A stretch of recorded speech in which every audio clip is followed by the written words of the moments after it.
Tugiye kugaruka rero ku kiganiro Patrick Muyaya yagiranye noneho na Top Congo, akaba ari igitangazamakuru gikomeye muri Repubulika ya Demokarasi ya Congo, aho cyaganiye na Patrick Muyaya, umuvugizi wa guverinoma akaba na minisitiri w'itangazamakuru. Akaba rero yaganiriye igitangazamakuru akongera akagaruka kubikomeje kubera mu burasirazuba bwa Repubulika ya Demokarasi ya Congo, aho yaganiye n'umunyamakuru Christian Lusakweno, ni umunyamakuru w'iki gitangazamakuru cya Repubulika Iharanira Demokarasi ya Congo, aho bakunda kwibanda kuri politike ndetse bakaba baranaganiye na Perezida Tshisekedi. Niho yavugiye ko azasaba inteko ishinga amategeko imitwe yombi ubasha agatera igihugu cy'u Rwanda. Reka tugaruke rero ku byo baganiye. Umunyamakuru Christian Lusakweno yatangiye abaza Patrick Muyaya ati: Monsieur Muyaya, à quoi correspond cette main tendue? C'est la logique du président de la République depuis le début. J'ai l'impression qu'on devient parfois un peu amnésique volontairement. Question de Sakweno. Monsieur cyangwa ngo Bwana Muyaya, y'intambwe yo gutanga ikiganza cy'amahoro isobanuye iki? Patrick Muyaya rero mu kumusubiza yagize ati: Perezida Kagame nta yandi mahitamo yari afite uretse gutangira kuganira na perezida wacu hagamijwe guha ubukungu bwe umwuka no guhumeka, kandi ifoto ya Doha niyo yafashije cyane kuko ibihano byisukiranyaga buri munsi ku gihugu cy'u Rwanda bikaba byari gutuma rero byose bibabangamira.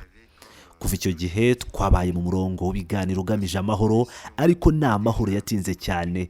Nta mahoro yatinze kuko tuzi uburyo u Rwanda rukora, kandi perezida wa Repubulika mu gihe yashyiraga ibintu ku murongo yasobanuye neza ko niba ashaka amahoro nta kintu gikomeye agomba guhagarika ibikorwa by'ingabo ze muri Congo. Avuga ko asohora abasirikare be ba M23, akuraho amananiza yose, akura intwaro ku mupaka, hanyuma tukaganira. Kandi kubera ko ashaka amahoro yatanze ikiganza kugira ngo haboneke amahoro y'ubushuti.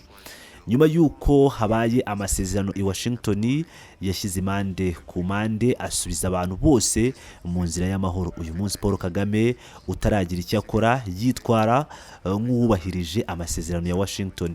Ndashaka kugira ngo urebe neza, tukisoma hamwe buri gihe nzasoma. Reka tubanze dusobanure ibi biri mu masezerano mu buryo bwa nyabwo cyangwa mu buryo bwa original. Turi mu ntambara imaze imyaka 30, ifite ibyiciro byinshi. Nta mpamvu yo gusubiramo amateka yose. Repubulika ya Demokarasi ya Congo n'izindi gahunda murabizi neza kurushanya. Iyo tugirana ibiganiro i Washington habaho amasezerano afite ibintu bibiri by'ingenzi. Igice cy'umutekano ahose rugira inshingano nyuma yo kwibutsa ihame ridahinduka ryo kubaha ubwigenge bwa Congo, nta wugurisha uko byagenda kose. Muri ayo masezerano haravugwa ko u Rwanda rugomba gukura muri Congo ingabo zose. Muri mirwa ya diplomasi havugwa ingamba zo kwirinda. Bavuze ntago ari ingabo z'u Rwanda, ahubwo ni ugukura ingamba zo kwirinda bya bindi byakomeje kugenda bivugwa.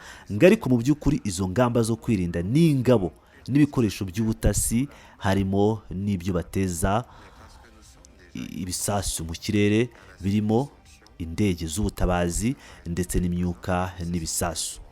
Hari kandi guhagarika inkunga yose kuri FDLR ku ruhande rwacu na Repubulika Iharanira Demokarasi ya Congo. Muri ayo masezerano kandi harimo ishyirwa mu bikorwa rya CONOPS, igikorwa cyagenwe cyari cyateguwe kuva kera. Niba wowe dusoma hamwe mu gitabo cy'ayo masezerano ku rupapuro rw'umweru mu gice cya 3 havugwa ku bijyanye na mekanizme z'ubufatanye mu by'umutekano.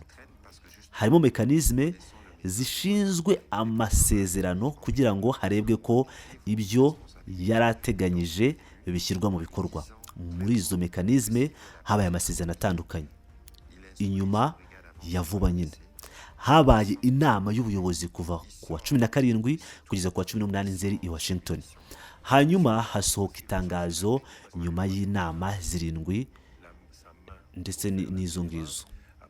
niba usoma ku gice cya 7 havugwa ku ngingo y'akanama k'ubugenzuzi bw'ibikorwa. Ako kanama k'igenzura ni umurongo ushinzwe kugenzura ishyirwa mu bikorwa kandi n'ibitekerezo byifashishwa hamwe n'abanyamerika kugira ngo barebe uburyo amasezerano ashyirwa mu bikorwa no gukemura impaka. Nusoma itangazo rya Washington ryashyizwe ahagaragara kwa 2 Ukwakira rigendanye n'inama y'akanama k'ubugenzuzi, uzabona ko twumvikanye ku itegeko ryo gutangira ibikorwa by'akazi. Kandi uyu munsi nk'uko nabivuze, iminsi mike ishize ingabo zatanze ubutumwa busaba bose bari mu mitwe ya FDLR mu butaka bwacu gushyira intwaro hasi kuko bagomba gusubizwa mu Rwanda kuko nta banyarwanda. Turabasaba kandi abaturage bose bafite amakuru cyangwa bafite umuntu, umwana cyangwa undi muntu wese baturanye ufite ayo makuru cyangwa akaba yafasha mu gutanga amakuru kubitubwira, kuko natwe dushaka gukora igice cyacu mu ishyirwa mu bikorwa ry'ayo masezerano. Patrick Muyaya yakomeje avuga ati ni politiki isanzwe y'umukuru w'igihugu guhera mu ntangiriro. Rimwe na rimwe abantu baribagirwa uko babishaka, ariko reka mbibutse, Perezida wa Repubulika akimara gufata inshingano, akimara kujya mu biro mu mwaka wa 2019 yakoze ingendo mu bihugu 9 byose bituranye na Repubulika ya Demokarasi ya Kongo.